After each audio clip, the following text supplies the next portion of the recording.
160 miles east of Portland, near the Columbia River, huge sprinklers shepherd along the growing season. Water is a precious commodity here. Average rainfall is only 9 inches a year, a fourth of Portland's total.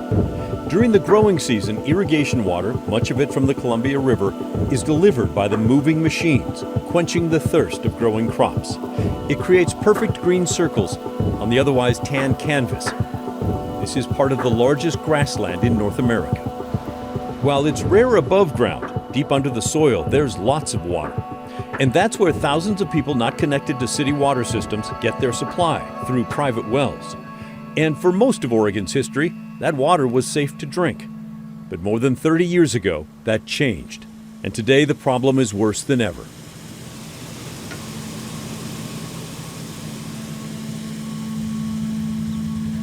Yeah, this well here is 100 feet deep.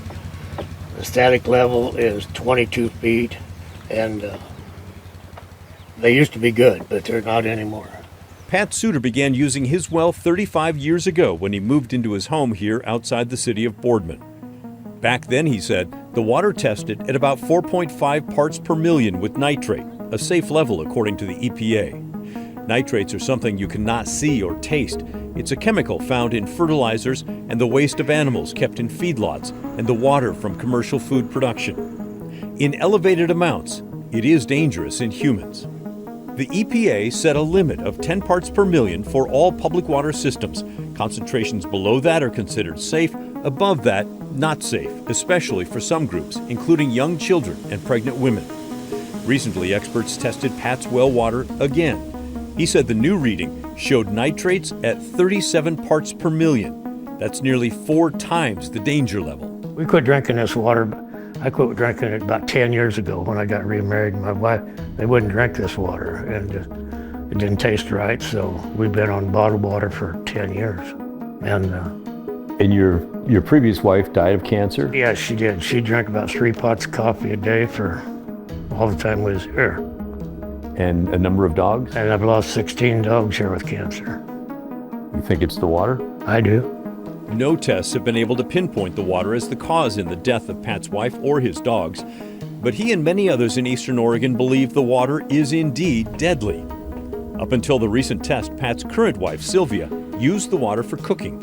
You might think that's a good idea, since boiling kills most things. But it's bad when it comes to nitrates.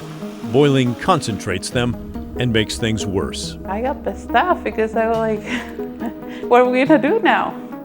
Yeah, animals. We have cows and the dogs and chickens, and we don't want all that to get sick and die because of the water. Now she's had enough. The first thing came to me is like, it's time to move. Yeah, we need to find somewhere else that is not contaminated yet. They would leave, but Pat worries they're stuck. And they're not alone. How in the hell do you sell your place when the well won't test? That's the big thing around here. I mean, you're stuck. You can't sell these places. The contaminated aquifer lies beneath a huge section of land, 562 square miles covering northern Umatilla and Morrow counties. It includes the towns of Echo, Stanfield, Hermiston, Umatilla, Irigon, and Boardman. As many as 12,000 people could be at risk, according to the government. While you can't see it from above the ground, the fields here have vast pools of water underneath them. That's the aquifer. In the area we're focused on, as many as 4,500 private wells have drilled down through the surface to get water from the aquifer for drinking and cooking, bathing, and more. But over the decades, that pollution in the form of nitrates from farm fertilizer, commercial food production, and large animal operations have seeped down through the ground into the water and now contaminated. It's worse in some areas than others.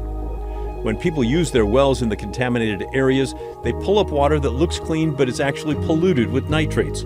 That's bad because nitrates can cause cancer and many other problems. Maria Martinez lives in the danger zone but thought her well water was safe. I was pregnant, and then for us consuming all the water, the bad water that's here, we're just consuming it, and I was pregnant at the time, and I didn't even know that I was pregnant with my first pregnancy and I was consuming the water. And then so I miscarried that baby.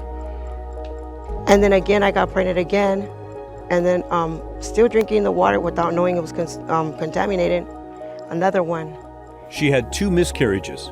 She cannot prove they were caused by the water, but she believes they were. She said when she moved into her home 32 years ago, the well testing showed safe levels of nitrates, far below 10 parts per million. Recently that we got it checked, it was like 45, really sky high. Wow. Yeah, For very. nitrates, 45? Yep, very high. And it's not supposed to be above 10. No. What was your reaction when you saw that number? Like, I'm like, wow. I couldn't believe it because we were drinking from that water. We were even bathing. My kids were even in the pool and all that with that water, just never thinking that that water was, poisonous to us. She said they drank the water until April of this year, when the tests came back so high. Raymond Akers, who lives near Maria, had a similar experience.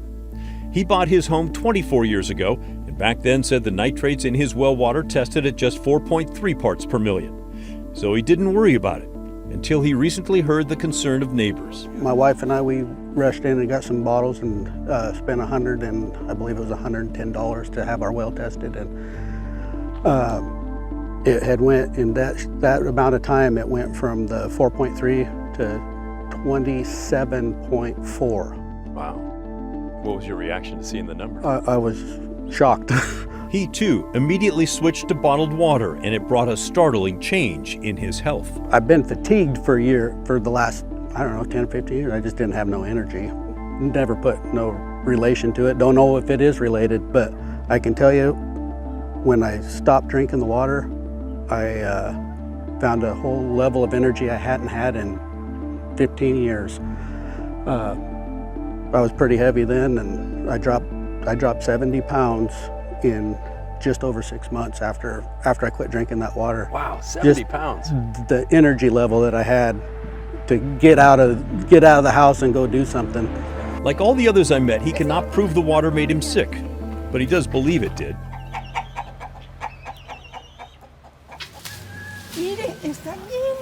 Luz Barajas thinks the water led to her husband's death. My colleague Celeste Ruiz, KGW's digital director, translated as we talked. She said they moved into a home 10 years ago outside the Boardman city limits.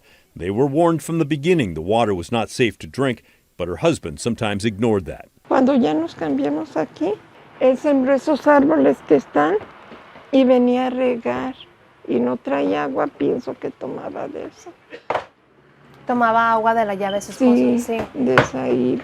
Pensamos que de eso se empezó, porque estaba bien y de repente empezó con tos y todo eso. She said her husband died 4 years ago. Ruth Lopez is her daughter-in-law. Ruth and her husband bought a mobile home in the contaminated area 3 years ago. It was so well known the water was bad that the bank would not give them a loan until they put in filters and got it tested.